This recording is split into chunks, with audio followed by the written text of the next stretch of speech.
الموت کا نام کیا ہے اور ملک الموت کے نام کا معنی کیا ہے، یہ اکثر و بیشتر لوگ سوال پوچھتے ہیں۔ اگرچہ اس سوال کا کوئی معنی تو نہیں ہے، نہ ہی اس سوال کا جواب دینا ضروری ہے، کیونکہ یہ ایسے سوالات ہوتے ہیں کہ جن کا ہماری آخرت سے، قبر نشر سے کوئی تعلق نہیں ہے۔ البتہ یہ کہ دینی معلومات میں اضافے کے لیے اگر کوئی بندہ پوچھتا ہے تو بہرحال اس کو جواب دیا جا سکتا ہے۔ سب سے پہلی بات یہ کہ مشہور اور معروف تو یہ کہ ملک الموت کا نام عزرائیل ہے، لیکن یاد رکھیں کہ ملک الموت کا نام عزرائیل قرآن اور حدیث میں کہیں بھی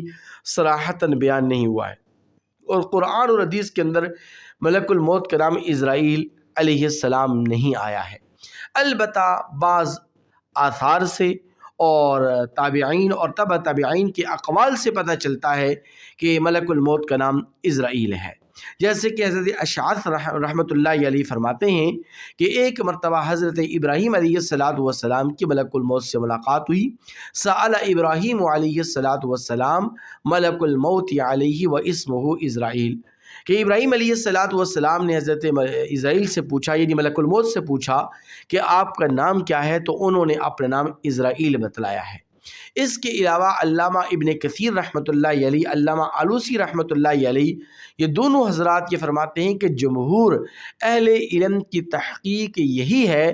کہ ملک الموت کا نام عزرائیل ہے، اور یہ عزرائیل یعنی ملک الموت انسانوں اور حیوانوں سب کی روح یہی قبض کرتے ہیں، عقل مند ہوں یا غیر عقل مند، سب کی روحوں کو قبض کرنے والے حضرت عزرائیل ہی ہیں، ملک الموت ہی ہیں۔ اب رہی یہ بات کہ عزرائیل کا معنی کیا ہے، عزرائیل کا مفہوم کیا ہے، اور عزرائیل کسے کہتے ہیں، تو عزرائیل کا معنی جو علماء اور فقہا نے اور لغت عربیہ میں جو مذکور ہے وہ ہے اللہ کا بندہ، یعنی جس طرح انسان اللہ تبارک و تعالیٰ کے بندے ہیں، اللہ تبارک و تعالیٰ کی مخلوق ہیں، جس طرح جن و انس اللہ تبارک و تعالیٰ کی مخلوق ہیں، اللہ تبارک و تعالیٰ کے حکم کے تابع ہیں، تو اسی طرح حضرت عزرائیل بھی اللہ کے بندے ہیں، اللہ کے احکامات کے تابع ہیں، اور اللہ تبارک و تعالیٰ کے احکامات کے پابند ہیں۔ تو یہ معلومات آپ کے سامنے شیئر کی گئی۔ آپ سے گزارش ہے کہ آپ چینل کو ضرور سبسکرائب کیجئے گا،